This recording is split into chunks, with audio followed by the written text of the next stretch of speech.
Is anybody, are we able to work the chat as well? Angie, if we need to say something, you'll see it? Okay, good, thanks.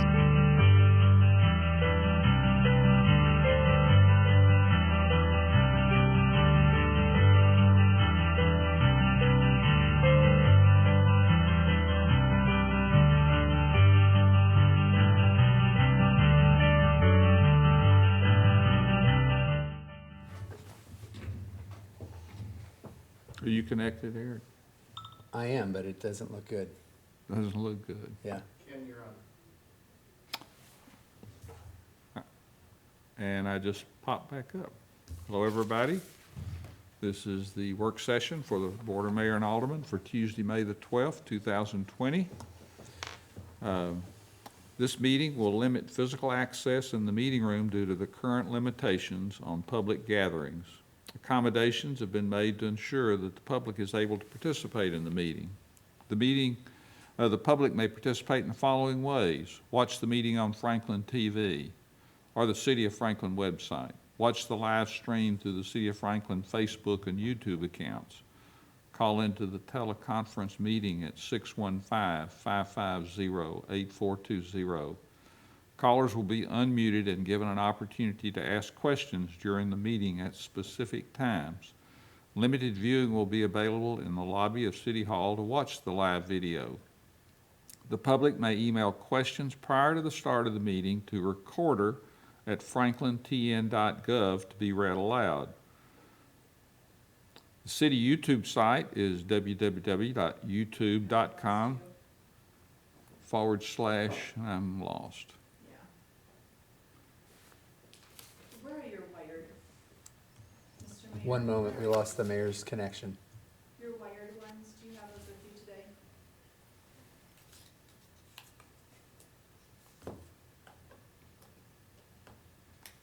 Oh, perfect. He was all prepared. Thank you.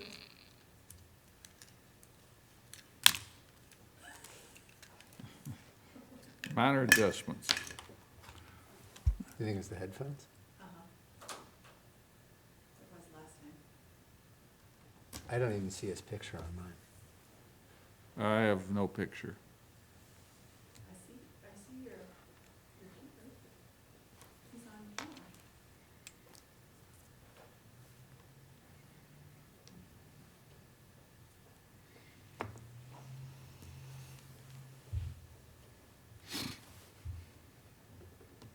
How far did I get, Michael Walters? We are on delay right now. We're getting the mayor tied back in. His headphones went out.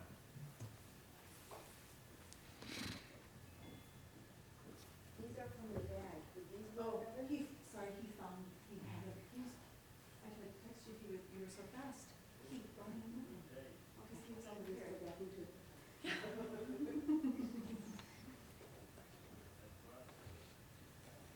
are you?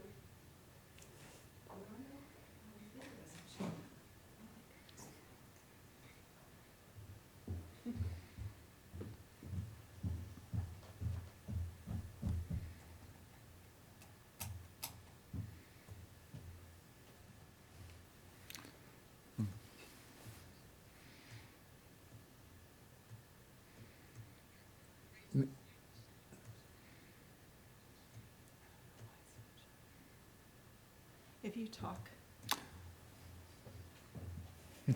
Well, this is not the way to run the meeting, so we're having technical difficulties. Can you hear me? Yeah. You can't see me, but can you We can hear hear me? you. Okay. We can live with that. Well, that's good news.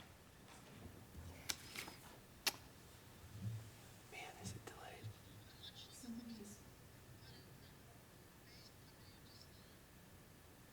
It's Maybe we should all go to Facebook. Well, that's good news.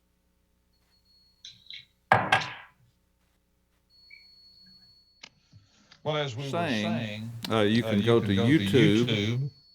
And click on City of Franklin, or you can go to Facebook Live at facebook.com/City of Franklin, or you can go to the city website, franklintn.gov/Franklin TV. So we'll have a roll call now. So if you will indicate your presence by saying present or however you like to say. Alderman Barnhill, Present. Alderman Martin, Present. Alderman Bransford, Present. Alderman Speedy, Present. Alderman Berger, Present. Alderman Blanton, Present. Alderman Peterson, Present. Vice Mayor McClendon, Vice Mayor McClendon.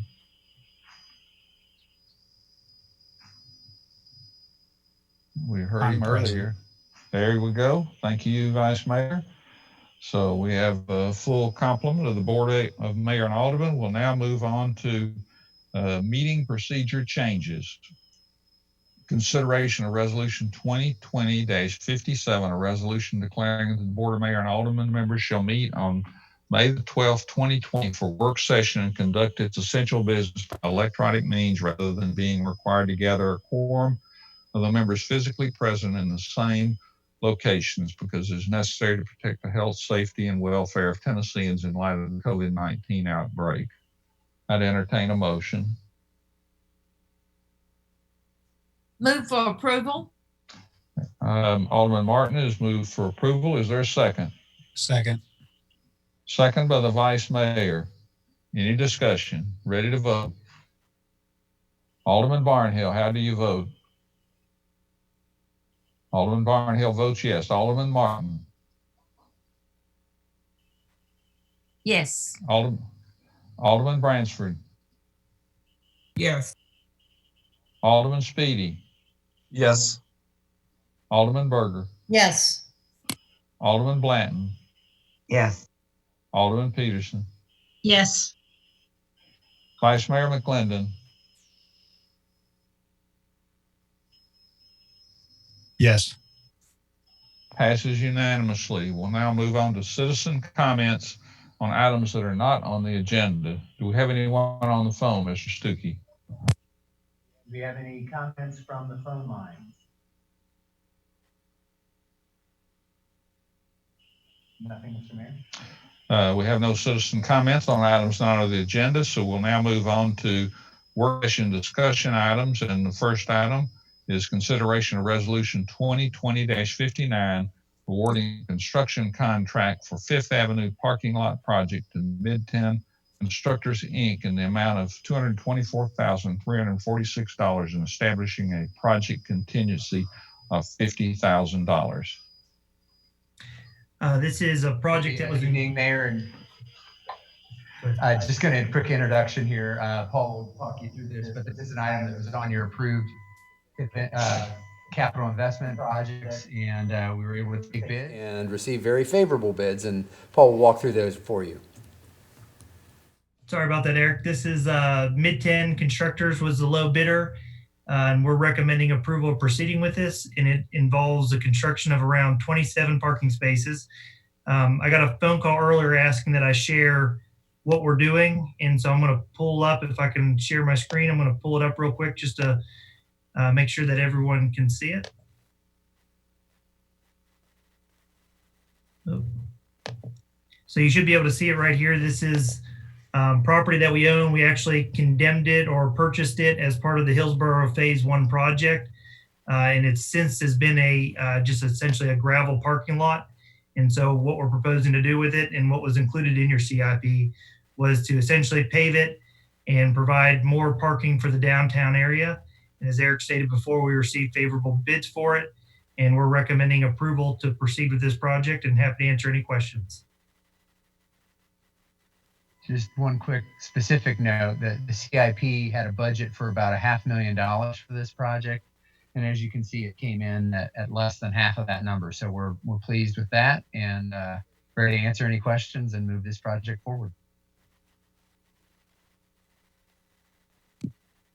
Any questions or comments? Alderman Berger. I move for approval. This is just a Oh, work that's right. session. I'm sorry. Yeah. Oh, I'm jumping ahead. Yeah. Question for Paul. Paul, how many spaces again did you say there was? It'll be 27 parking spaces, and the other benefit of this lot too is it can serve as a kind of a gateway into the city cemetery that's located there. And we work closely with some of our park staff to evaluate that, and our planning staff as well. And so it'll be a nice little addition to downtown. And today it's just a big gravel open lot, so this will look much nicer upon completion. Well, so will it all be striped out as well as we see here? It'll be striped out as you see here. There'll be street lights added. There'll be some landscaping added. Oh, good. It'll look really good when it's done. And then will there be any designated bus stops there, or bus holding places, or will they just have to pull into a regular space?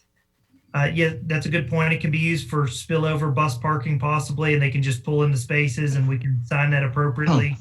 I know also with the Bicentennial Park project, we're looking at some designated bus spots as well. So that's something we can continue to evaluate and adjust as needed. Okay, thank you. Any other comments or questions?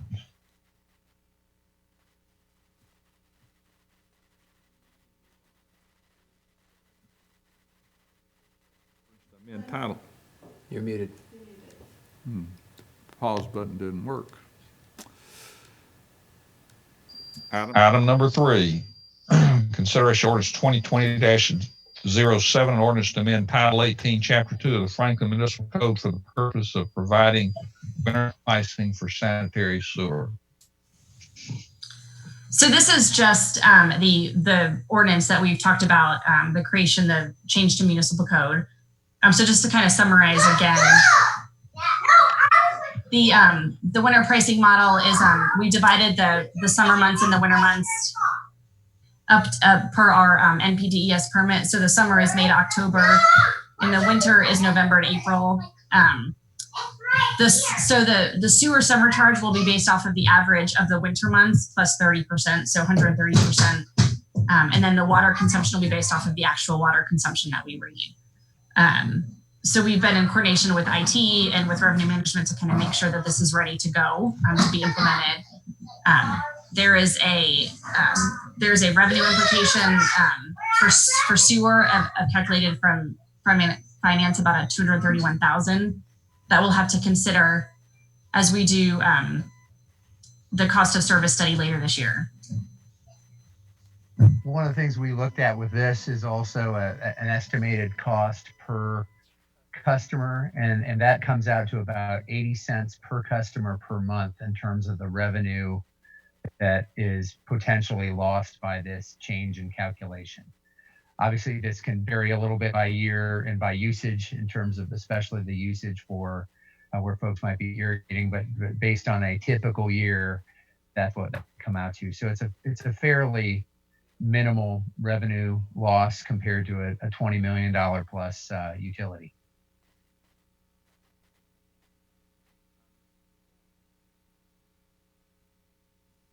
Any comments from the board? Anybody on the line, Mr. Stuckey? Open for public comment. Do you have any comments?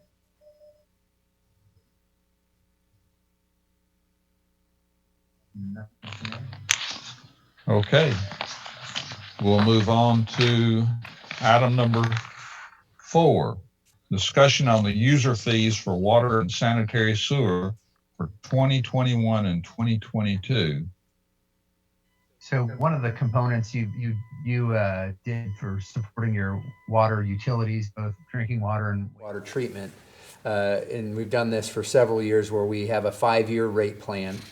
We're moving into year 3 and 4 of that rate plan. Specifically, the upcoming budget will represent year 3 of that plan. And that plan called for a 2.9% increase in water rates and a 3% increase in your wastewater or sewer treatment rates. We would like to continue with those rate adjustments. We worked hard to get to this point where they're largely in the inflationary category in terms of those rates. And as you know, to support the upgrade and expansion of our wastewater treatment plant, we have an over $100 million loan from the State Revolving Loan Fund. And part of what we provided them is our rate plan and our plan to support that debt through our user rates. And so this is reflective of that plan that was submitted to essentially our lender, which is the state of Tennessee and the state revolving loan fund, which has very favorable interest rates. Just to kind of review that real quickly, those rates are significantly lower than what we might get in the market, and it saves our ratepayers over the life of their loans an estimated over $30 million. So I'll let Michelle walk through some specifics. We're going to give you some options on how to structure that within that 2.9% in water and 3% in sewer rate structure. So Michelle, take it away.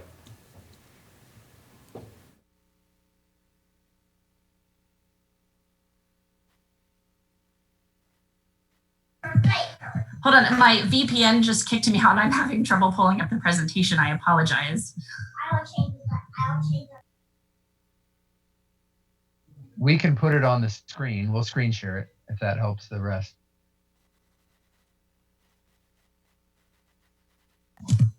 Okay, thank you. So Brian and myself and Mark kind of worked on, can y'all be quiet for a minute, please? We kind of worked on pulling the rates together based on the 2018 rate plan. So we can go to the next slide. So we're going to talk about the 2018 cost of service study that we did that outlined the 5-year rate structure, the existing rates that we have, the proposed rates that we have, and then we did an example of an average usage of a 6,000 gallon customer, and then kind of the next steps for the board, and then we can take any questions. So the next slide, Michael. So as, if you remember, in the 2018 cost of service study, the board, you all selected option A, which was to increase the customer monthly charge. I'm sorry, there was 2 options presented, to increase the customer charge and then to increase the customer charge and the volumetric charge. The board chose the bold version, the option B, which is kind of a hybrid approach. And that generated approximately $644,000 of additional revenue year to year. For sewer, there was 2 options as well. So the first option was a charge directly on the customer charge. And then option B was a hybrid approach of the customer charge in addition to the volumetric charge as well. And that was the target of generating an additional 1.3 million over 2 years. And so we want to, this presentation is geared on taking those 5-year recommendations. We've already implemented the first 2 years, so 19 and 20. This would be talking about implementing the rates for 21 and 22. So next slide, Michael. Okay, so our existing rates, I kind of outlined those here. So those are the ones that came into effect earlier this year, at January 2020. So for a 6,000 gallon typical inside the city residential customer, it's about $39 for water and about $50 for sewer. We can go to the next slide.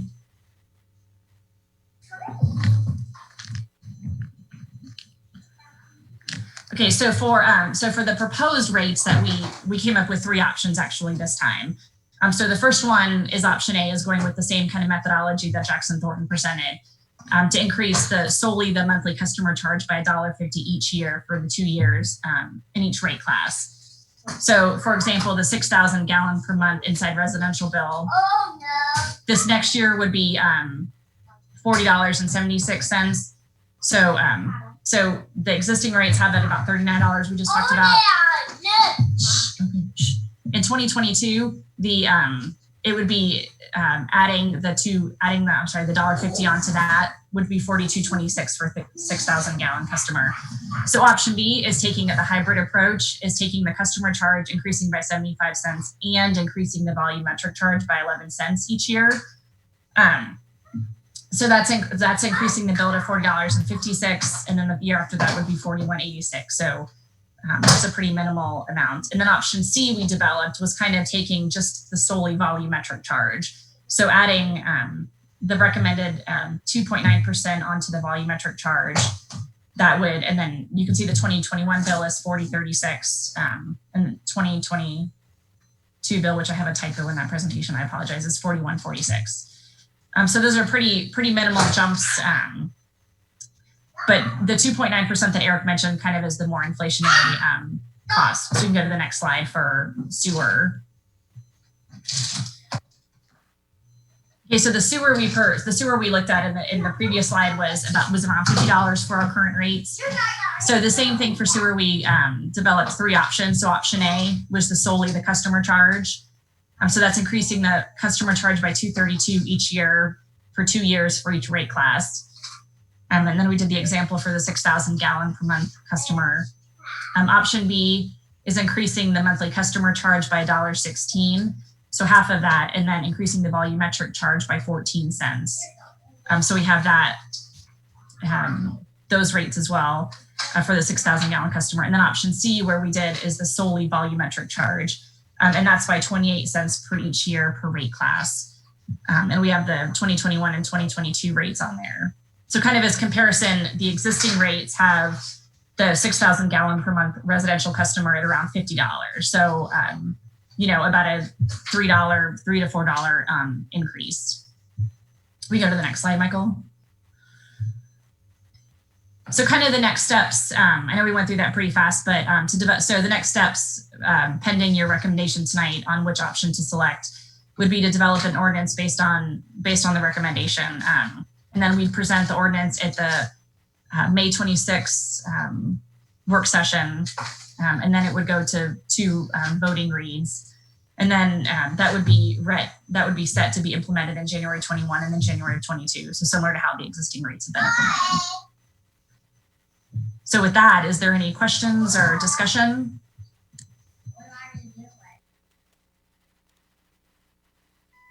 Questions and comments? Alderman Barnhill, unmute. Unmute, Alderman Barnhill. You're muted.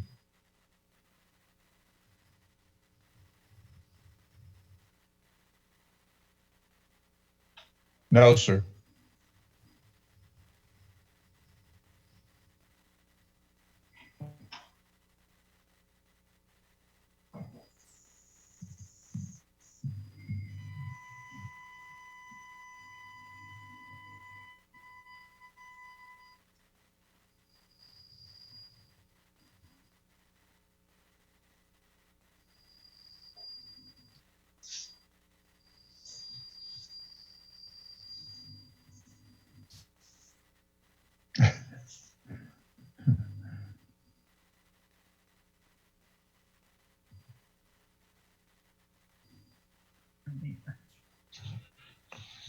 Can you hear me now? We can hear you loud and clear. All Alderman right. Barnhill. I'll tell you what, technology is wonderful, isn't it? I'm gonna go back just a little bit on this, because possibly when we looked at this was a 5-year plan. 2.9 and 3% were some incremental increases. Those were increases that we expected to use and need in the overall plan for the water and sewer to stay in the black. But I'm going to back up because I didn't get a chance. I guess I was still muted on the other one. The item before that, I want to make a comment on that also. When we're looking at changing all of this, and if I'm understanding correctly, we're talking about 80 cents for some customers to go up in order for some customers to go down in order to water the yards. That's an insignificant change to make the change. And so I'm not sure how I'm going to vote on that, but I doubt very seriously that I'm going to support changing that just because of that. But there's 3 items on here that you can tie in all to water and sewer. And one of them is the Hill property that we've got coming up. And I won't get into that until we get to it. But you got water and sewer that we're reducing some and adding 80 cents to others. We've got, in relation to that, we've got a 2.9 and a 3% increase here. And then on one of the others, and I'll get to that when we get to that item to cover that, we're also giving away an asset that belongs to the water and sewer department. So I want to make sure that I'm understanding all of these things that's going on, because they're all somewhat related, and they're all related to an enterprise fund and an enterprise department that we have. That's water and sewer. So that's pretty much my comments. I'm waiting for some other things to come up on this agenda to see how it goes. But we spent a lot of time, and one of them we come up with adding 80 cents to everybody's sewer bill, I guess. So I'll let it go at that. But I will be interested in the item number 6, I think it is, on the agenda. Other comments? I just sent Michelle a comment here. I don't know if it just went to you. Michelle, do you see it? Yeah, can you explain? I'm trying to figure out how that all differ if we do nothing versus we do this. What is the overall impact for the resident? If we keep the rates that we have now in place, or I'm not sure my understanding. If we, yes, kept them in place, do not do the winter estimates, and is there, like, I think Clyde was asking that, sort of like, what's the significance of change for the ratepayer?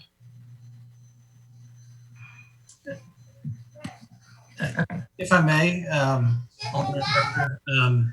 so the estimated revenue reduction for sanitary sewer would be approximately $231,000. And you look at our customer base on a 12-month basis, that equates to about 80 cents per customer per month. So we would have that $231,000 shortfall relative to what they would be paying under the current structure. Now the rate increase that we're looking at for 2021 and 2022, which is the item we're on now, we're looking at trying to get some feedback on which of the 3 options you would like to go with. And if you look at kind of rate or recovery options, the customer charge is the safest in terms of getting the most recovery back, because that's the basic charge that goes to every customer every month. And as you look at on the other end of the spectrum, the volumetric charge, the people who use more water pay for more in terms of their rate as their volume increases. And then option B, of course, is kind of splitting the difference on that. So from a rate recovery perspective, we would look at, we would request that we look at least some portion of the customer charge to be part of that rate adjustment. But in terms of the winter pricing, the estimate at this point is about $230,000, which we would look at in further cost of service analyses. And the cost to service analysis did show we were under recovering on a fixed cost component. So that's why We need to talk about that. That's one thing to look at. They've given you each sort of an assessment per month on a typical bill. If you look at each option, it's less than $2 a month on any of these, depending on how you look at it. Obviously, higher volume users will pay more of the freight in option C in both choices. Item A spreads it individually to each residential customer equally because it changes the fixed cost directly. So it's really a matter of how you sort it out. These are fairly modest increases, but they do keep us on track in terms of meeting our obligations in the fund. And again, as we always say when we talk about these are completely independent business units. They operate solely on the revenue produced by our ratepayers. There's not any tax dollars or revenues that subsidize the operation. So I also want to mention that we have, with the new $30 million loan that we received from SRF, we're still going through the rate review for that to ensure that we have full recovery. So this would help with that matter. help with that review too. I have a question. Question. Go ahead, Margaret. Go ahead, Alderman Martin. Now, I know I've asked this question before, but I've forgotten the answer. How many people are we talking about doing this whole readjustment for? How many people are affected? I don't mean affected.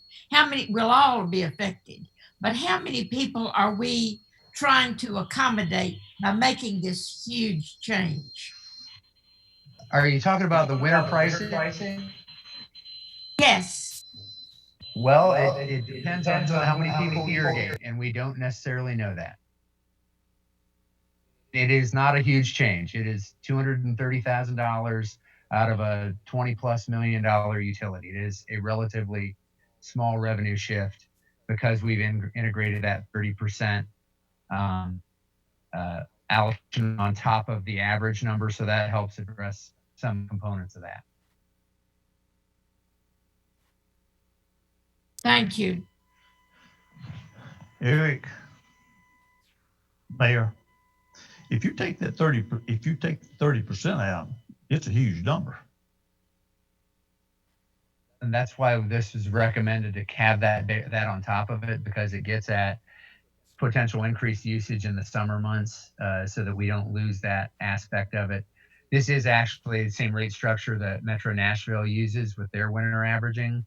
And Michelle did some additional surveying, and their 30% is used by several utilities, some 20%. So that's why we recommended that as a little bit of an added protection for the utility overall, and there won't be nearly as much cost shifting among users by doing it this way, quite frankly.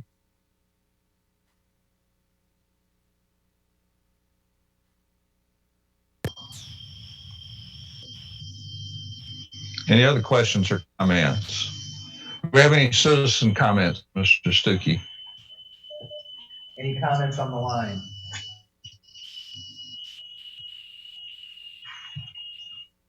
I guess I have one question.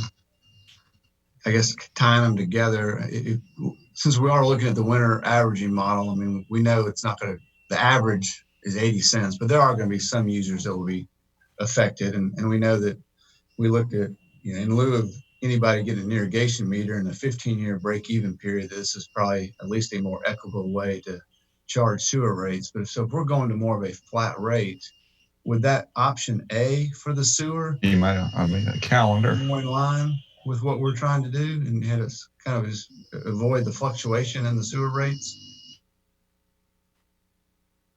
If I may, yes, sir.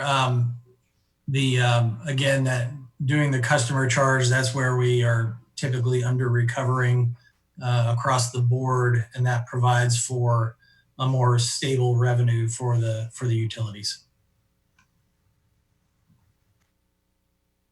May I ask also? Alderman Peterson.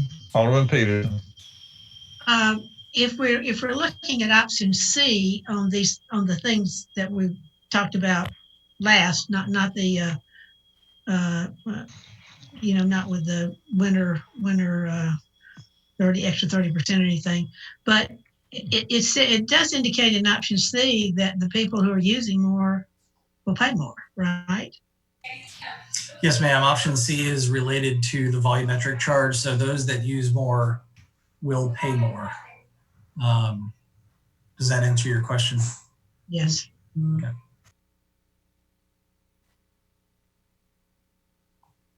Other comments or questions?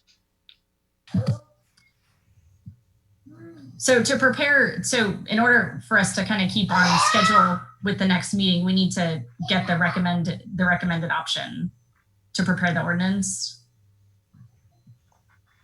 What we can also do is we can write it as options A, B, and C, and you can make a motion You want accordingly. to just get my laptop out of my office?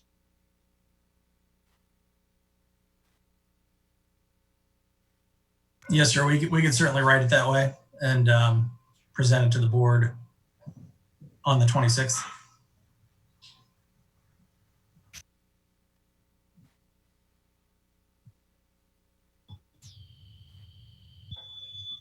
Any questions or comments now?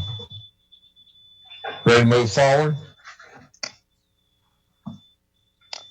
Item 5, Resolution 2020-65, a resolution authorizing the drafting of an interlocal agreement with Williamson County government to solidify the City of Franklin Board of Mayor and Aldermen contributing up to $1.3 million of county facilities tax toward the installation of Moody sanitary sewer in conjunction with the development of the new Williamson County Animal Center that includes Williamson County government contributing $500,000 in addition to designing and constructing a gravity sewer and contributing an additional $250,000 toward the future improvement of Carlisle Lane. Vernon will kind of walk you through this. This has been a process where we've been working with Williamson County as they look to develop the property they own.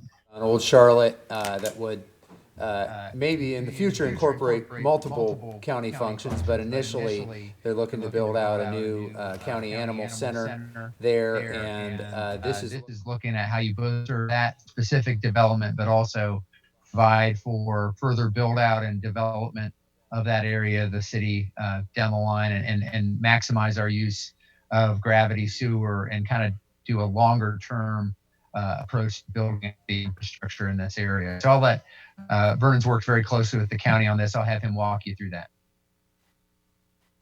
Thank you, Eric. Good evening, Mayor and Aldermen. Good to see everybody as always. The first thing I'd like to say is that the resolution you have before you that we're considering this evening and we'll put on the voting meeting on May 26th is to give the county the ability to go ahead with the design and further progress the development of the long-needed animal center. The county doesn't know what they want to do with this entire property, except that they want to build the animal center and get started in construction very soon. As our team has been working with them, the property has some topographical problems that doesn't allow the gravity sewer to feed this property from Franklin through Franklin Christian Academy, which is on the bottom part of your screen. And I have my pointer that shows how they have proposed to spend about $250,000 for a temporary force main and pump station. As our water management team has looked at this, the more permanent solution, not only to serve the animal center property, but other private property in the area, would be to bore under the Mac Hatcher, the northwest section that's being constructed, and connect to the West Haven pump station, and then extend the proper sanitary sewer line to properties to the north. That's on the top of the illustration that I've shared with you. We have every expectation that as the southeast or the northwest section of Mac Hatcher gets completed and is open for vehicular traffic, that it'll be more desirable for some of these private properties to develop. And historically, the city's required private property owners to install the minimum size infrastructure. So what we would propose that if you're willing to contribute about $1.3 million to have this sanitary sewer line installed, the gravity line, that we would come back at the next few meetings with a capacity fee model similar to what we did on Ward's Mill that would allow the city to collect a proportionate share of money from these private property owners that are going to benefit from the city's investment towards this gravity sewer. And we believe that over a period of time, those funds could be would be received and we could reimburse the city's facilities tax account if that's where we use the funds to help the county get this installed. That's the short of it. The other piece that Mayor Moore mentioned is that the county has also agreed to contribute $250,000 for the improvement of Carlisle Lane. We have that as an approved capital project.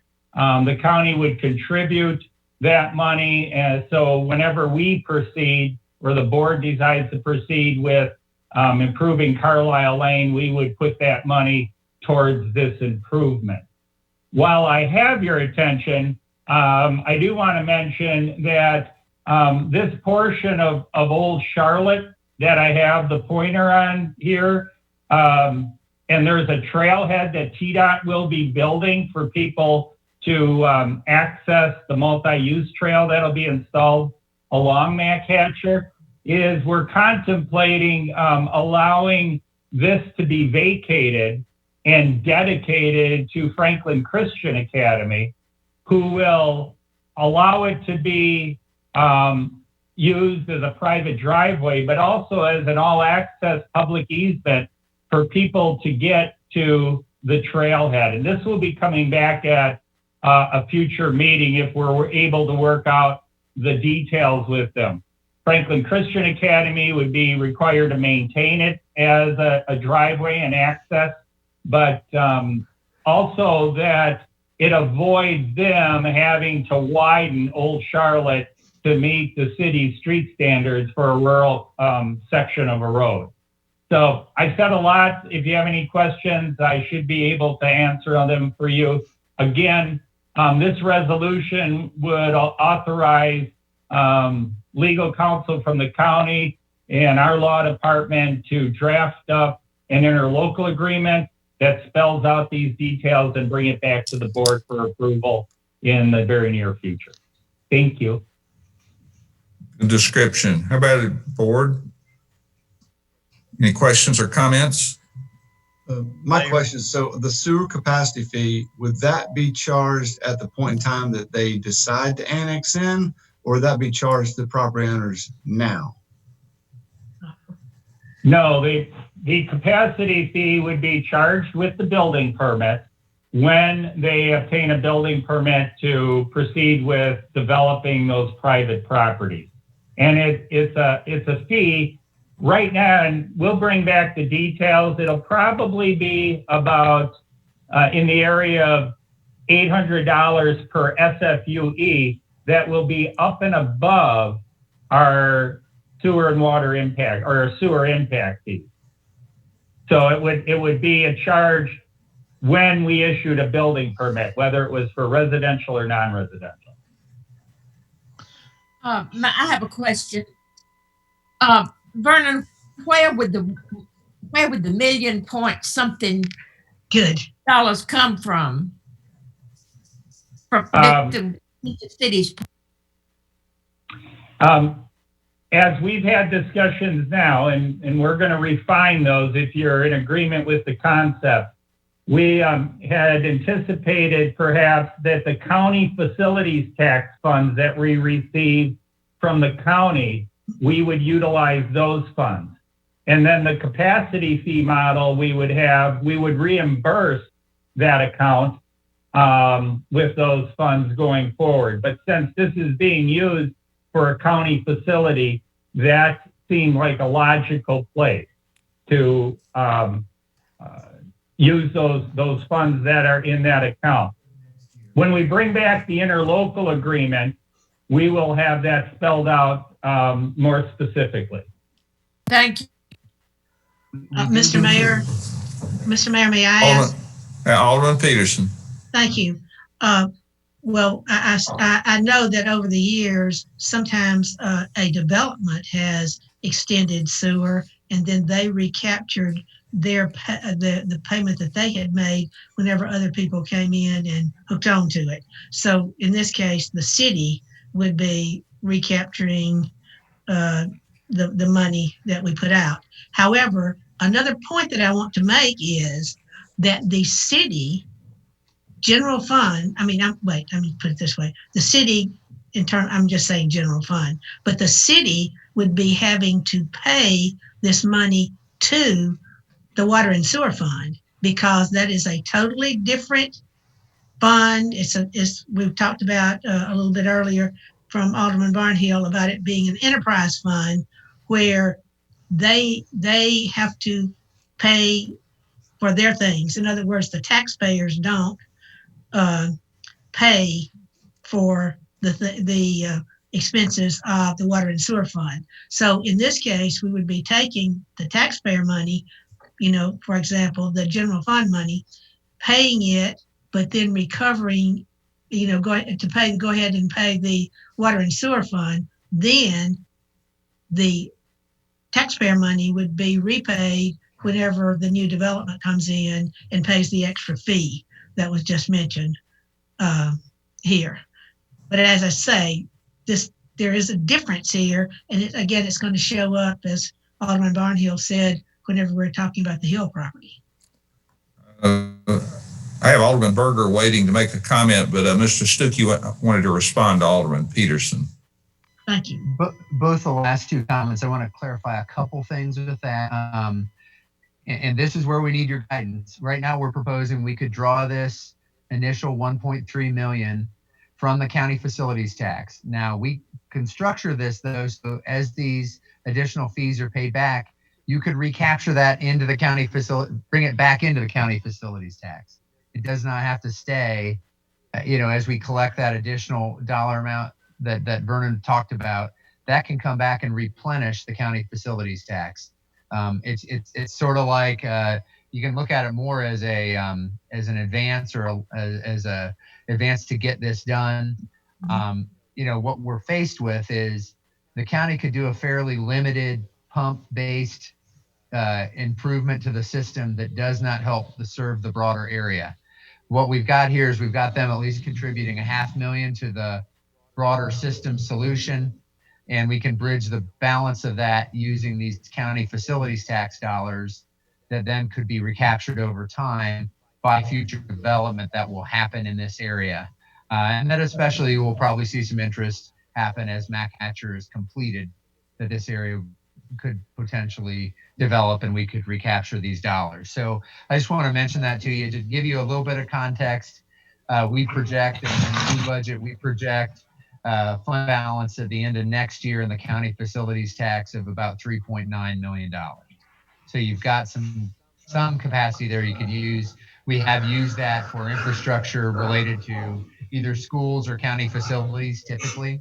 But it's something we are glad to take your guidance on. We're trying to find a way to fill this gap and get the system built out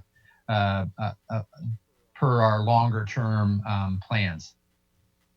I appreciate that, and the distinction that I was trying to make is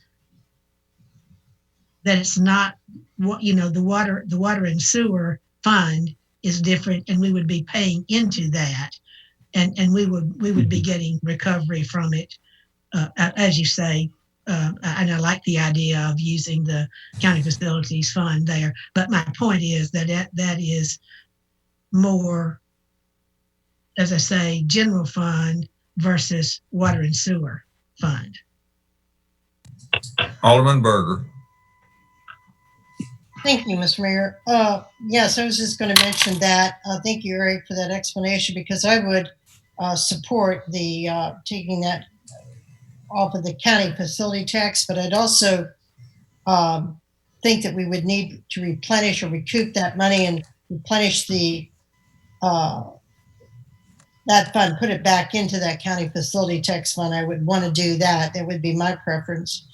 And also, I am not for the other option that the county had originally suggested about the limited pump force main pump, because all that's doing is we're just wasting money there on a temporary solution. And I don't want to do a temporary solution. I'd rather do something where we could recoup with development in the future and also to replenish that fund. But that's what I would prefer. Thank you. Other comments? Mayor Alderman Barnhill. I guess 3 comments. Number one, I think Vernon mentioned boring under the new McHatcher. McHatcher will be completed before we do this. Number 2, do we have to pay the county facilities tax back?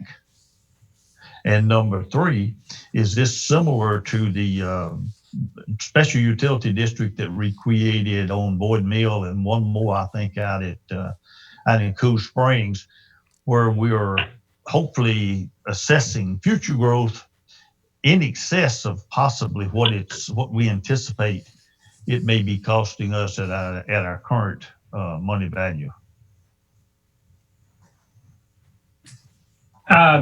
Eric, would you like me to respond to those questions by Alderman Barnhill? Go ahead and start, and I'll jump in after you. The first question about boring under McHatcher, it's far along enough now with the subgrade that it needs to be bored under. Jim Cross, who's working with the county, has already checked with TDOT and the contractor, so that boring would need to occur. We're just a couple months late to getting to be able to excavate across. So that answers that question.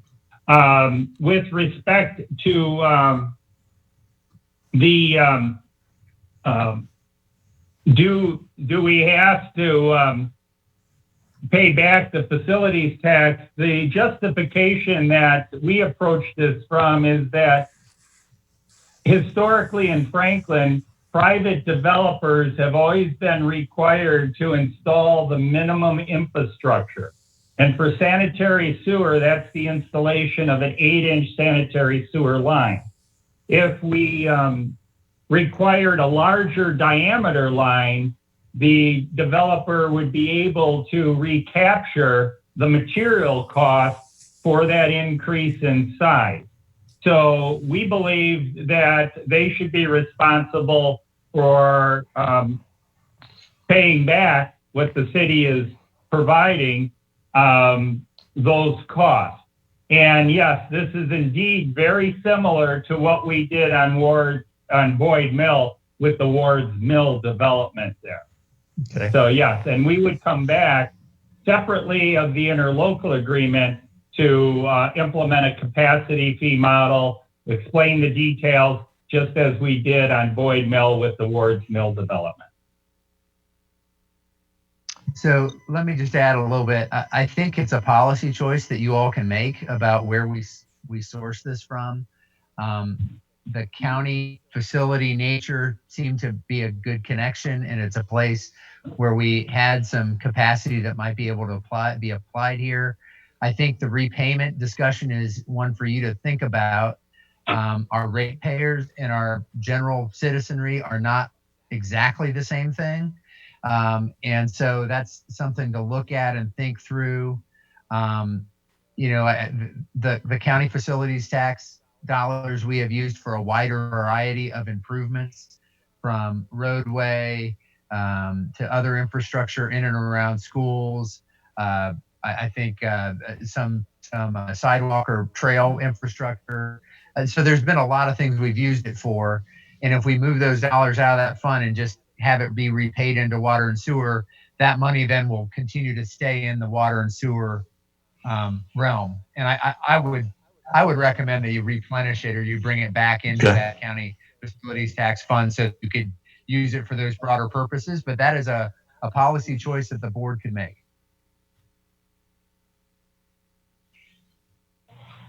Other comments or questions? We have anybody on the line, Mr. Stuckey? Any callers online? No. Seeing none, we're ready to move on to item 6. Item 6, Resolution 2020-29, a resolution declaring the city-owned property located at 403 and 405 Fifth Avenue North, known as the Hill property, surplus real property, abandoning such property, declaring a public purpose for the property, and establish a public process by which a new owner will be selected. Mr. Mayor, on this too, we may want to also discuss item 7. They're very similar in that we are identifying some city-owned property and declaring surplus, but also recognizing a public benefit for their redevelopment into affordable and/or workforce housing. So really the same kind of policy and the same application of your updated ordinance, an ordinance you updated about a year ago with these. Obviously, the Hill is larger and much more of a high-profile project, but the same applies here as we talk through it. Mr. Mayor, I would like to make one distinction, though. The Hill property is not technically city-owned. It is owned by the city and also the Water and Sewer Fund. Yeah, it is owned 60% by the city general fund and 40% by the city utility, water utility. So let me just add on to this discussion, Resolution 2020-30, resolution declaring the city-owned real property located at the corner of 427 Granbury Street and 409 Natchez Street to be surplus real property, abandoning such property, declaring a public purpose for the property, establish a public process by which to select the new owner. And as Alderman Peterson has pointed out, there is some difference in the ownership. So we'll go ahead and. Mr. Mayor. Mr. Mayor. Alderman Barnhill. I would also like to point out what Ann has just got through saying is that there's 2 different discussions. You got one where the city taxpayer owns the property and it's a relatively small piece of property, and you've got one that's been appraised at 1.2 million. If you take the water and sewer 40%, then there's close to a $500,000 item that should be looked at from a different perspective if we are to reimburse and how we would reimburse water and sewer. I consider them similar in the fact that we're looking to, I guess, quick claim or give away some property, but there's a significant difference between the 2 pieces of property, and it's not the value of the property, it's how it's owned and how it's controlled by the city. So I agree with Alderman Peterson on her comments. Can you clarify whether we've decided to give any of the property away? This is the discussion that we're looking for you to weigh in on. And both of these resolutions would establish that you are willing to put the value of the property into part of a transaction that achieves the goal. And in this case, the public goal or the public benefit that you're looking to provide is the development of affordable and/or workforce housing on property owned. And there's a benefit to providing ownership to those future homeowners. This is something that you all have identified as a stumbling block in this type of transaction before. One of the things the board did last year is you updated your ordinance and you provided for the ability to declare surplus and to use that value as part of the city's contribution to achieving that public benefit. In this case, it's the development of affordable and workforce housing. So this takes that update and allows you to do that. If I could, Mayor, we're getting into question and answer, and it might be good to let Tom present it, talk it through, and then we can answer questions. Would that be okay?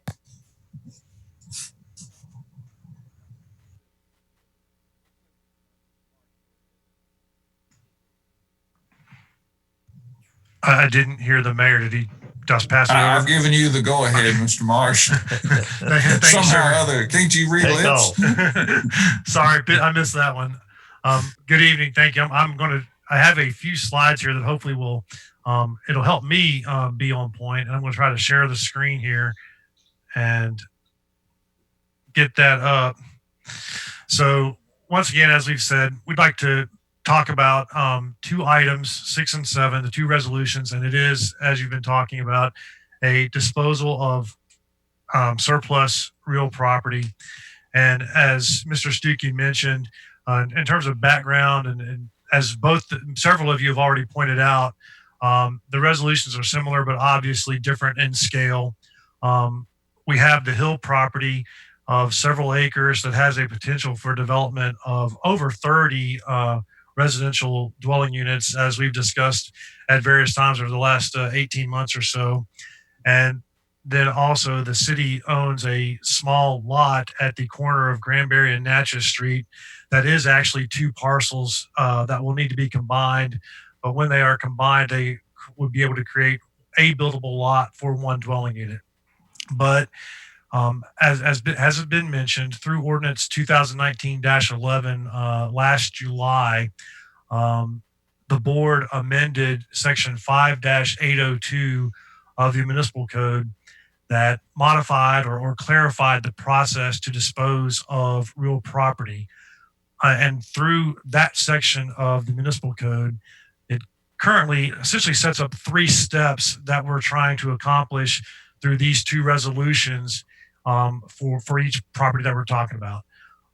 First, per the Municipal Code, the resolution will make a declaration of the property as surplus.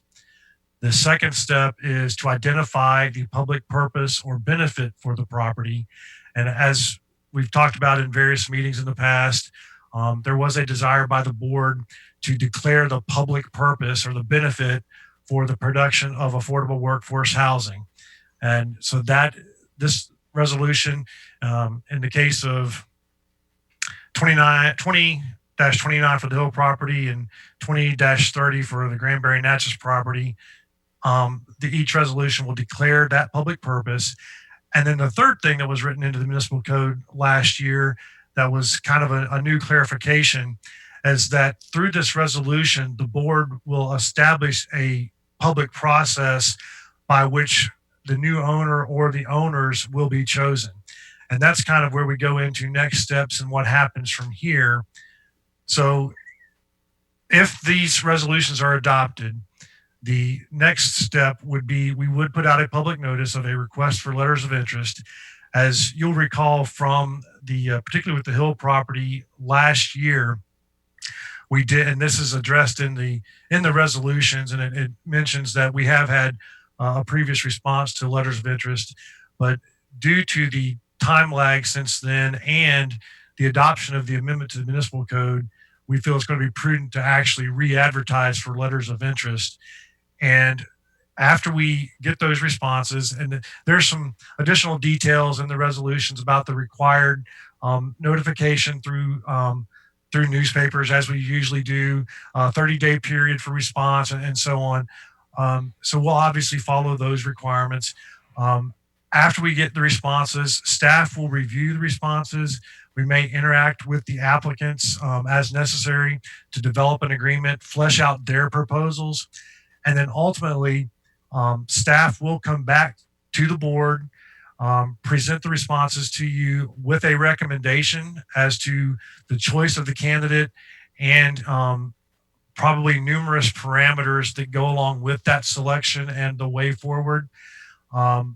And following the board decision of or selection of a candidate, once again, the next step would be coming back to the board with a quit claim deed that would transfer the property with deed restrictions and terms acceptable to the city attorney. One of the things that I did want to go ahead and mention to you in talking about timeframes and parameters and expectations, we did, felt it kind of important to go ahead and point out in the case of the Hill property, we would expect, construction to start within 2 years from the time that the quit claim deed contract is actually executed by the city. In terms of the Hill property, what we're talking about in terms of start of construction, that's obviously a much more significant development process with a lot of site work, grading, utilities, and things to go on. So we're talking about within 2 years, just the start of that site work. We're not talking about actual construction of units. In the case of the Granbury Natchez property, since it's one lot, infrastructure, streets are all in place. We're just talking about building a house. We would expect on the expectation for whoever we select as the partner to develop that property, we would expect the new home to actually be complete within 3 years. There again, those timelines are from the execution of a contract for the quit claim deed down the road. And I think that's the basics that I wanted to lay out in kind of a simple presentation, and hopefully that will kind of frame further discussion. And I will stop sharing that and go back to the screen. Thank you. Alderman Martin. Well, I have a comment to make. This concerns property that the city owns. In the past, we have declared surplus property of vacant lots between houses and other small amounts of land, which we have easily taken care of by usually dividing the property between that's there between the two property owners. But in this case, a large amount of land. Would this mean that we are setting a precedent by declaring these two parcels surplus? Well, there'll always be a need for affordable housing. So does this mean that any land the city owns could be or would be declared surplus and given away? Because we do own other pieces of property. For instance, the land or the building across from Grace Works, that's a good piece of property. But are we saying that because we have land available that it would always be considered surplus and given away? No, that's a determination you make on a property by property basis, Alderman. And I think that's what the amendment to the municipal code set up. The amendment that you adopted last summer kind of set up that you would have this process available on a property by property basis.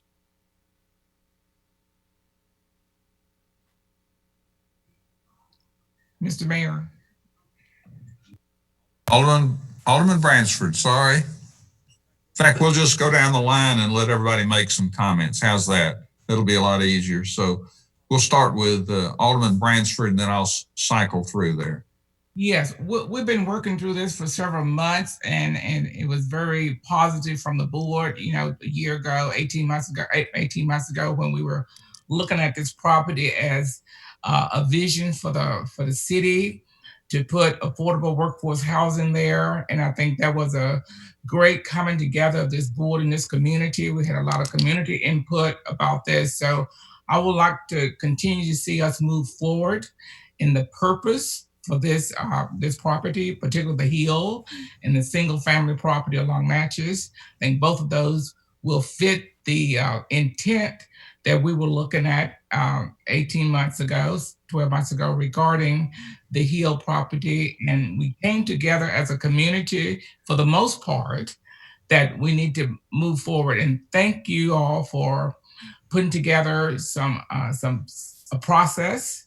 We don't know who's going to step up and take the lead on this, but I would not like to see us change how this property will move forward in a public purpose, particularly around housing. I think we have several steps to go, and I don't think we as a city is going to give away land if land comes available. So I don't want any citizen out there thinking that just because there's property or land, city property available, it will automatically be just converted into something that is not good for our community. Alderman Speedy. Any comments? Sure, and forgive me, I think I got coronavirus brain. So on for example, the Natchez and Granbury property, if we give it a fair market value, so we're saying that would be a gift, or whoever developed that property would bid on that and pay the city the whatever $100,000 for the lot, and then we have a deed restriction on that, or that is considered a gift to housing.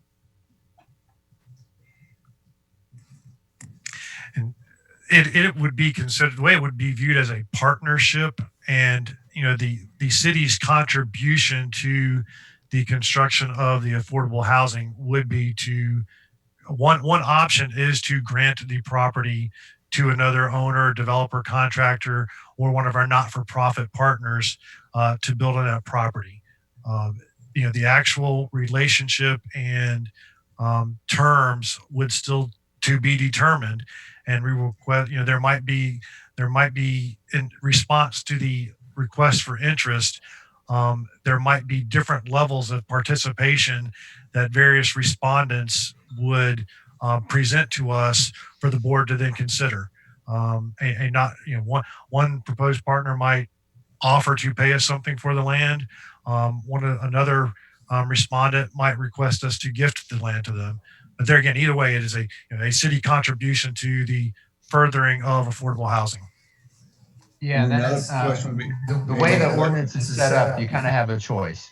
You Okay. can do sealed bids for the value of the property, and you provide the property to the highest bidder, or you can say we've just determined that we have a certain specific public purpose we want to achieve by providing this property, and that is the city's contribution to achieving this goal. In this case, it's affordable housing units. One in this one case, and multiple ones on the case of the Hill. So that is a determination the board is making at the outset, and you have a choice here about how you want to handle the disposition of property that you determine. Well, first of all, you decide if you're determining it surplus, and then from there you're deciding if you're going to just do a sealed bid process, or if you're going to go ahead and declare the purpose you want to achieve, the public benefit you want to achieve, and then incorporate that into a sense of partnership.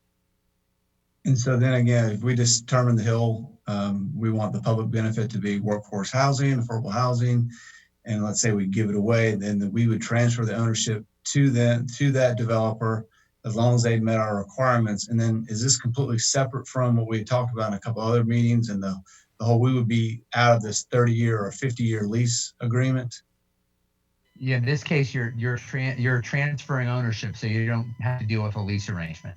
But you're using the value of the property as part of the deal, if you'd like. And so, yeah, you don't have to deal with a lease arrangement. You're transferring ownership, and especially for a home ownership situation, that had been a concern: is how does a homeowner deal with having land that they don't really own?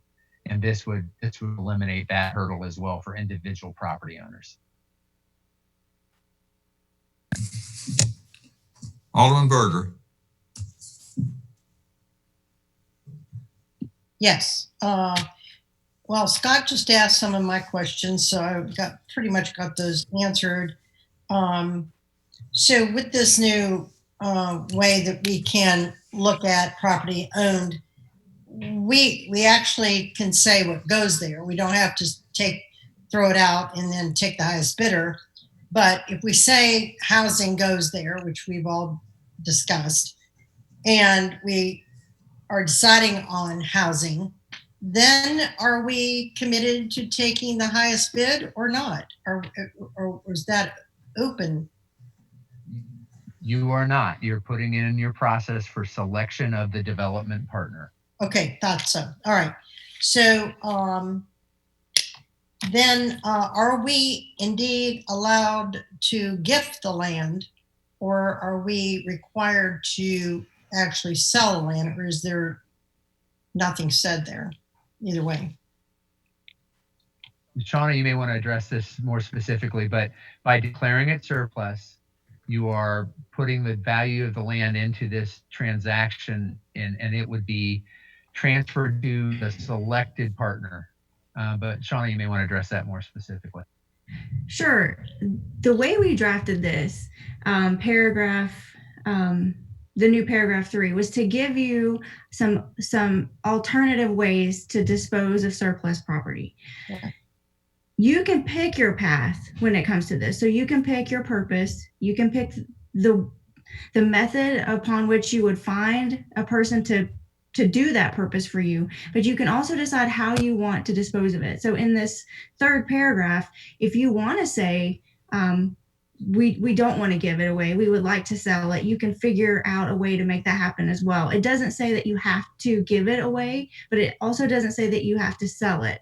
It's just a way to dispose of property that the most important part is you have a purpose for it and you want to find a partner to do the vision that you have for that property. And we're pretty much free to find that partner. Well, you have to create a process. So, we would come up with a way to publicly promote the process and your vision. We would get responses back, and similar to all the other times we've done this where we were thinking about leasing it, we would bring those back to you and decide which one meets your vision the best. Okay. So what you're saying is we create a process, put that process out there, reap the responses to that process, and then we pick that partner. Right. But if you find out that you have a piece of property that you don't think is of a public benefit to the city, but is valuable, you can just outright sell it to the highest bidder if you don't see a purpose for that. That's why we created the paragraph 3. Mm-hmm. We didn't have that before, where you actually have property that is valuable, but also could be used for a public benefit. Okay. And then, one of the problems I have with continuing to own it or lease it, I really don't like for this particular property, because if housing does go there, I think leasing it sets up a whole new issue of not being able to properly build equity and actually have ownership. There was probably no way to do that. That's absolutely right. Yeah, that's muddies the water way too much legally, and I'm not in favor of doing that. So if we, as a board, decide that housing is definitely going to go there and we move forward and create a process to find a partner, then I would definitely either want to, as a board, decide if we're going to gift the land or if we're going to sell the land. And then if we are selling land and say it's worth, $1 million, and we decide, well, we want to sell it for $1 million, or it's worth $1 million, but affordable housing is going to go there, and we find a partner, so we sell it for half, or we gift it, or we sell it for a quarter, whatever it is, whatever the board wants to do. I think that's a discussion that we're going to have. But I'm definitely open to options, but I'm also more open to the option of trying to be a better PPP in this public-private partnership, of saying, how do we step up to the plate and help more affordable housing happen here? And so we have to, a lot of things will come into play when we make the decision, especially on our finances and the value of the property and everybody's opinions on this board as well. All right, thank you. Can I add one more thing? Yeah. If whatever you decide you want to do, if it's gift it or if it's sell it at a much lower value or whatever, I think you need to decide that on the front end so that we're clear when we go out for requests for people to respond back. They know what you're asking of them. So we need to decide it on the front end. Yeah, you're kind of establishing the rules of the process up front, including value and including what your goal is, the public purpose that you're trying to achieve through this transaction. So yeah, that's exactly right. We're kind of setting the framework up front, and then we move forward with the process. Do we have a current, the value of the property of the combined lots is saying $1,230,000? Is that correct? Yes. Okay. That's the current value of the entire property there. Yes, we actually had an appraisal done for the property, and that's the value came back. And what does it mean when it says which is in excess of 75? 75 is in there for what reason? 75,000 is the threshold for surplus, the sealed bid or sealed proposal or whatever. At least for okay. Surplus property. Yeah. Okay. Got it. Thanks. Mr. Mayor. See, I'm going to get to you in just a second. Okay. Mr. Barnhill, Alderman Barnhill. I've got Alderman Blanton next. Thank you. We've been kicking this can down the road for a really long time. And when I was looking at the agenda, one of the notes I made, much like we're constantly asking you guys for maps of properties that we're talking about, which that's included. I think moving forward, it's probably important for the citizens to see the plans that were made that really identified the use for this.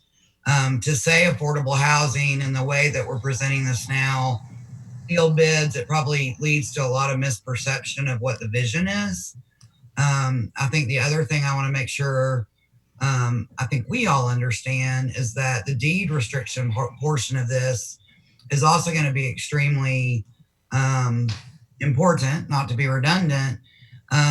We've not done anything like this before, but I think that it's a project that we have moved forward because there's so much promise to actually produce something that's going to put a small dent in a problem that we've had on every survey, every citizen survey, every Franklin Tomorrow top priority thing.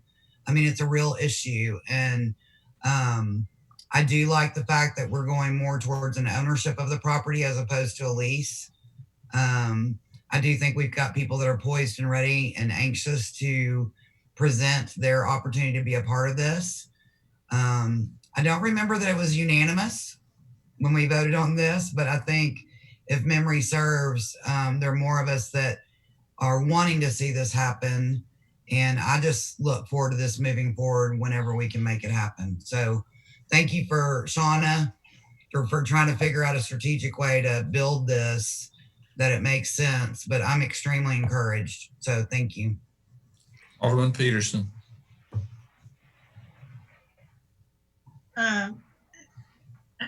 Again, I have two things. I just want to say something very small about the Granbury Natchez property there. If you look at it, it's just it's a totally steep lot. I mean, it goes like, it loses like 10 or 12 feet from one end of it to the other, and the whole thing is only about an eighth of an acre. So I think there might be some concern there, but other than that, the difference.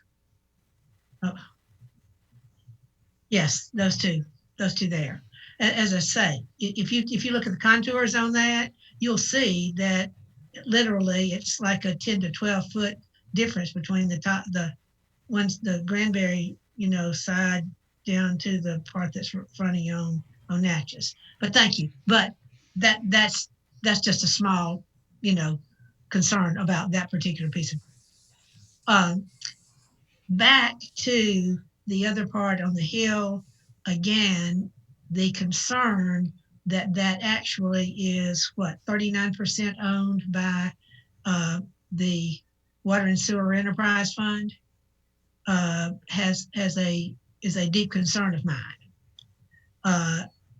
Again, the customers of the water and sewer are not anything like the citizens of Franklin. I mean, the water part of it is just a tiny part of the city, the development in the city. The sewer part, not only covers basically everything in the city, though not everything perhaps, but it also covers things that are outside the city. So and again, it is an enterprise fund. It must pay for itself. And so the concern that I have is, how do we handle? Are we just saying forget it and just pretend that it's totally owned by the city, which is kind of the way it was stated? Mayor. I can't hear. Can I jump in on that topic? Yeah, absolutely. Go ahead. Thank you. It was not our intent to say that that's just something you write off. You're going to have to keep the water utility whole. You have to figure out a way to reimburse them some basis of the 40%. Obviously, the water utility didn't pay. We didn't pay. The city didn't pay $1 million for this property. That's Right. something you have to walk through, how to allocate that cost there. It could be a baseline for a contribution that you ask the partner to pay. So there are a number of ways for you to solve this. I wouldn't let it be the thing that holds you up from it, but we do need to find a path that we keep the utility whole. So we can kind of problem solve that for you, or give you some options for you to think through. And one of the suggestions Tom made that it'd probably be good to bring this back to a work session with some additional parameters for you in terms of your process and maybe this issue of the utility ownership so that we can clean that up for you. Mayor, Alderman Martin, I'll get back to you. I want to get through everybody and then I'll get you one more time. I've got Vice Mayor now. I'm going to support the resolutions. I think it creates flexibility for us. I am concerned, however, about how we go about justifying anything less than a fair market value transaction. So both politically and legally. Alderman Barnhill, and then I'll go to Alderman Martin after that. I think Alderman McClendon certainly stated my concern as to how we dispose of the property and how we go about that property. I don't think anybody on the board, and I'm not speaking for everyone on the board because I don't remember, but I think we're all pretty well uniform in agreement in some form of workforce housing at that location. Now, when I look at situations and I look at 2 or 3 things on the agenda here where we're saying that we want to up our water rates, our sewer rates, we want to lower the sewer rates based upon winter averaging. When we are looking at what we've got coming up and what we've got going on, I don't see how we justify necessarily not recouping at least the minimum of the 40% of the appraised value to go back to the sewer department, water department, and that would be mine. But I'm not suggesting that we deviate from the use for that piece of property. I think we've looked at that. We've had, I suspect, as Alderman Blanton has indicated, there's probably some interested applicants out there, and now they were. When we were discussing all of this, there was 2 or 3 different ones that were up looking at the property and had some interest in that piece of property. So I think we go forward with it, but I got to be perfectly candid with you. I'm not going to. We've got to figure out a way to not necessarily give that property away. Okay, I'll stop at that, and certainly not from the water sewer value that's in the property. Alderman Martin, and if you'll be checking to see if anybody's on the phone. I would like to say that as long as the board has decided for affordable housing to be put on this property on the hill, I think it ought to be a gift. Now, I don't know about the water and sewer. If you want to charge somebody for that, I don't know where that money comes from, but they should, I guess, be reimbursed for that. But I think we would be defeating our purpose if we charge money for the hill. Actually, I was the one who opposed housing on the hill. I don't mind admitting that. It's not that I have anything against affordable housing. I have an aversion to it on the hill.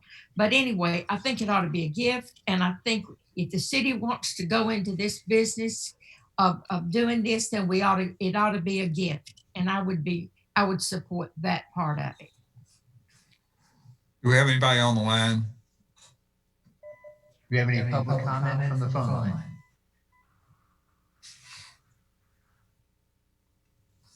Nothing, Mr. Mayor. So we'll move on to item number 8, if it's okay with everybody, which is Mr. Mayor, before you do that, let me just make sure I'm clear on what we're going to do. We'd like to bring item 6 back, the item with the hill with additional parameters around the process and the property value component, and specifically as it relates to the water utility.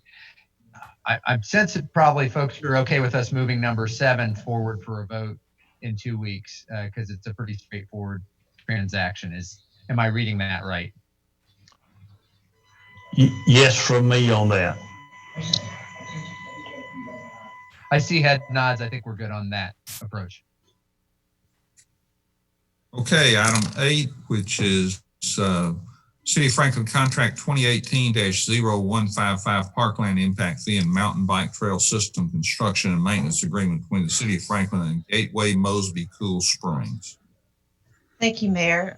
Good evening, everybody. So in 2018, the city of Mosby. Are you unmuted, Lisa? Yes. Okay, I'm muted. Sorry, Lisa. You're not muted. Well, my hearing I was guess I muted. should take that as a compliment from the mayor, but I'll go ahead. So in 2018, the city of Mosby entered into an agreement for parkland dedication in lieu of impact fees for the property known as the Standard. And Mosby received parkland impact fee offsets for the value of the land, construction cost, and maintenance costs associated with the mountain biking trail, beginning at the Standard property and continue on to Columbia State Community College property, which the city owns an easement with the state of Tennessee to access the Columbia State property, which is currently constructed. Since this time, Mosby of Cool Springs LLC has sold the property to the current landowner, which is Franklin Parkland Acquisition LLC.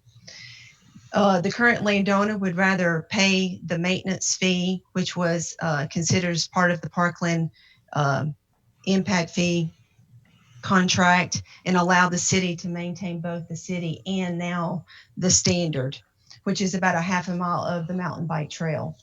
They would like to pay, as the transition of the property is sold, is $172,500 to the city of Franklin.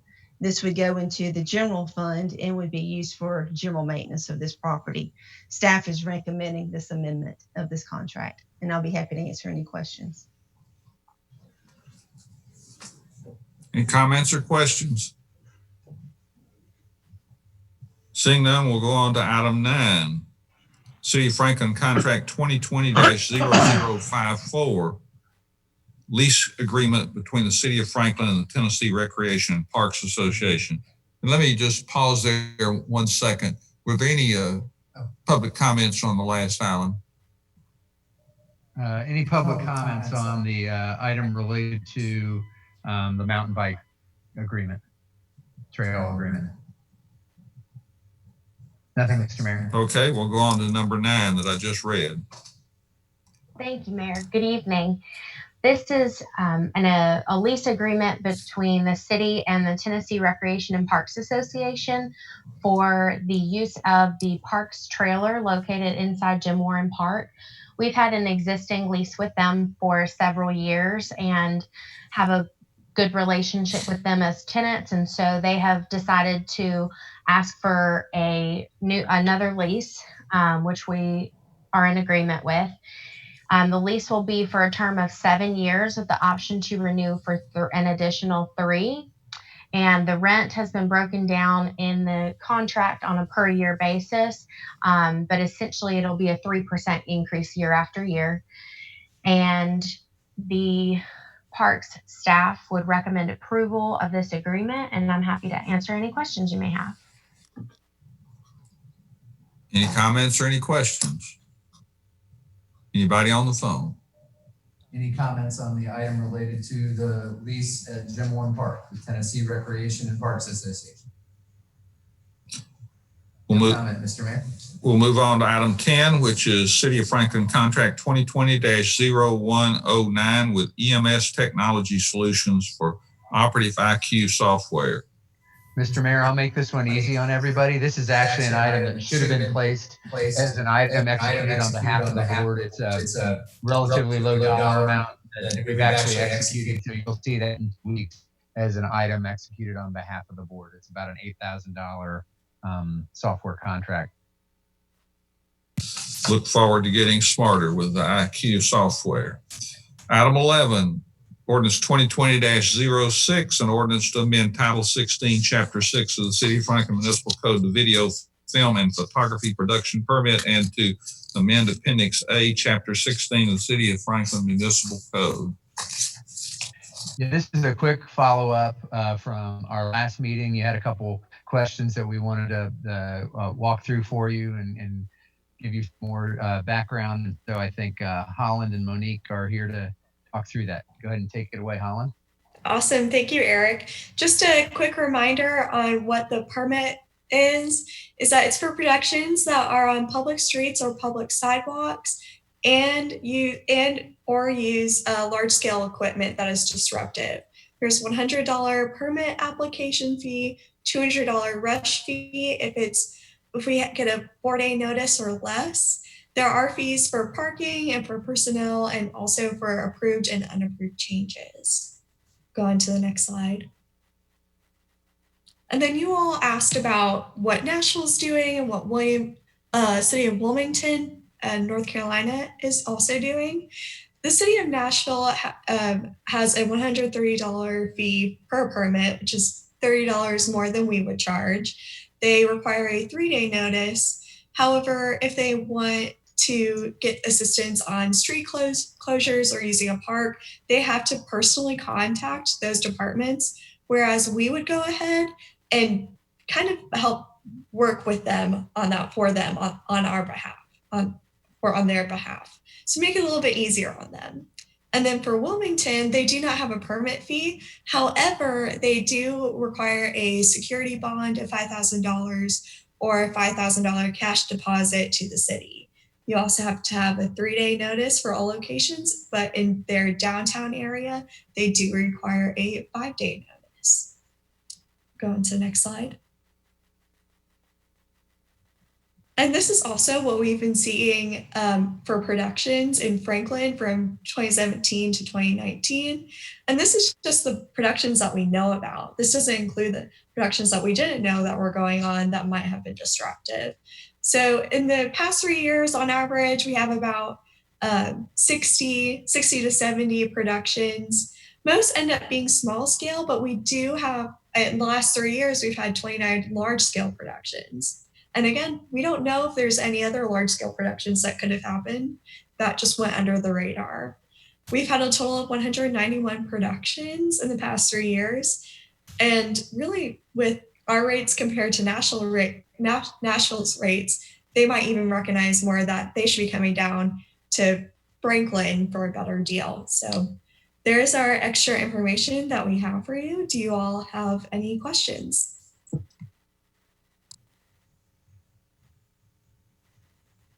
Can you go back to that couple slides back? I think it's, you were comparing, okay, right there. Let me see that. Some of that's covered up and I can't see it.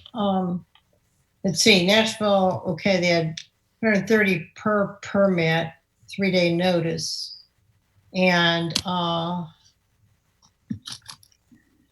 let me see, hold on a minute. I'm trying to move. And I think there also might be some additional charges in Nashville. We talked about that last time in terms of parking spaces and some other things. So I think when you go by department, there are probably some additional costs and hoops folks would have to go through that we sort of consolidate in our process.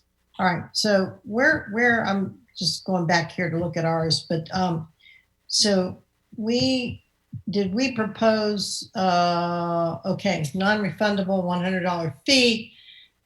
So the production companies in Wilmington, they have a performance security bond of $5,000 cash deposit made to the city. Are we doing any bonds? Because I think that's a great idea. We do require to have a certificate of liability up to a certain amount that is deemed appropriate by a risk manager. That's kind of what we're going off of. I guess Monique could also touch on that. Yeah. Yeah, we don't currently offer or request a performance bond for these. Well, I think we ought to think about a security bond because they have a $5,000, which is decent, cash deposit. Now we don't have to go that high. Wilmington has a lot of production. They're the highest. They're the city with the highest number of productions on the East Coast. So, and they've got pretty historic city down there. They've got wonderful downtown. And I'm wondering, I would be more, even a couple $1,000s, which is refundable. If there's no damage or anything of that nature, it can be refundable. When you go to rent a facility, I don't even know, at Carrington, don't we at the Eastern Flank, don't we have a security bond that people put down? If not, I think we should. But anytime you rent a place, usually you have a security deposit that's refunded to you when everything is fine. It's probably for all of our special events, we do require security deposit. Yeah, I think I would be more comfortable to do a $2,000 to $3,000 security bond or deposit, or whatever you want to call it, cash deposit, refundable. Especially if we're going to go ahead and do a permit fee, the security bond can be fully refundable if there's no issues. Do they have to have insurance, Holland? Yes. So they have so there is an insurance component to it that you don't have listed. The insurance really covers the purpose of a deposit of this nature. I'm not sure that's necessary if you've got that in place. Well, may I make another comment here? That Go ahead, and then we're going to wrap this thing up. What did you say? You didn't think there would be a security bond necessary if they had insurance? Is that what you said? Yeah, they're providing insurance, proof of insurance coverage that has us named. So that should deal with that concern. Yeah, well, I think we're talking about small things. If there's small injuries to downtown property or sidewalks or public areas, I'm sure Wilmington has a pretty stiff requirement for every company that comes in there to have major insurance. As I said, they have the most volume on the East Coast. I still think a security bond would be a good idea, which is not any money out of their pocket and everything goes fine. It would be a lot less hectic if there were some minor things, and say there was some damage and we had to take out $500. Say you're charging them $3,000 for a bond, all refundable. What if there's $500 worth of damage on the sidewalk or whatever? We refund $2,500 to them and we're done with it. No, you don't go through their insurance companies, because I think that process is a little bit more cumbersome than it would be if you didn't have that. So I'm just saying. Okay, any other comments? Well, Mayor Moore, I just have a comment on the notice. Is this notice to the city department, or is there a notice to the public? I mean, is there, Monique or Holland, is there some kind of signage sent to the public who are using the sidewalks or whatever? Is there a notice that something is coming, or is that just shows up? The notice we mean here is notice to the city that they're filming, but we do require that they notify the neighborhood, or if they're in downtown, they have to notify the Downtown Franklin Association or the Downtown Neighborhood Association. A little bit about the security bond, because I'm looking at a lot of these permits are small scale. So do we want to continue to encourage people? Because otherwise we may push people away, particularly if we're only looking at small scale productions, and they may not have that money up front. But just something to think about. I just want to make that comment. Well, Pearl, remember, that's not money that they have to put out. That's just, I'm writing you a check. Say I come and rent your place, you have some kind of facility. I'm going to write you $1,000 check, and you're going to keep it. And if when I'm done, everything's fine, I get my check back. They're not out any money. I'm sorry, I don't think we're allowed to hold checks. We typically will deposit it and then issue the deposit back after the event. So your bond has to be cashed?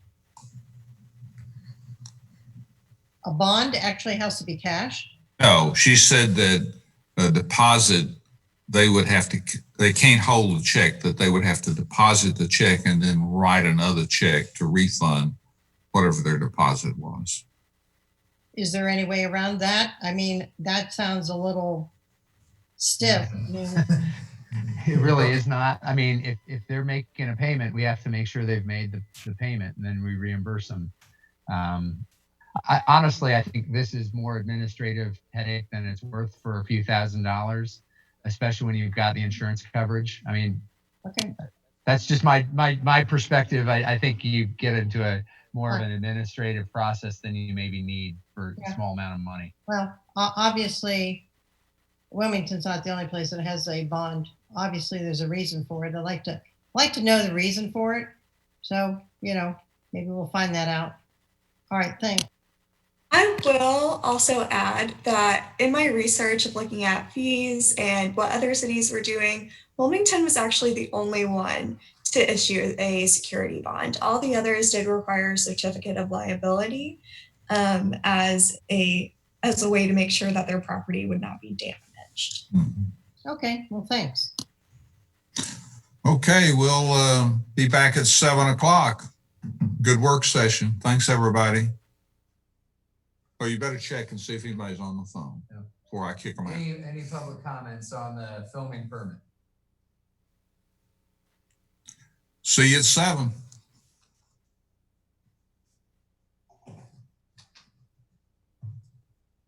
What a rough start.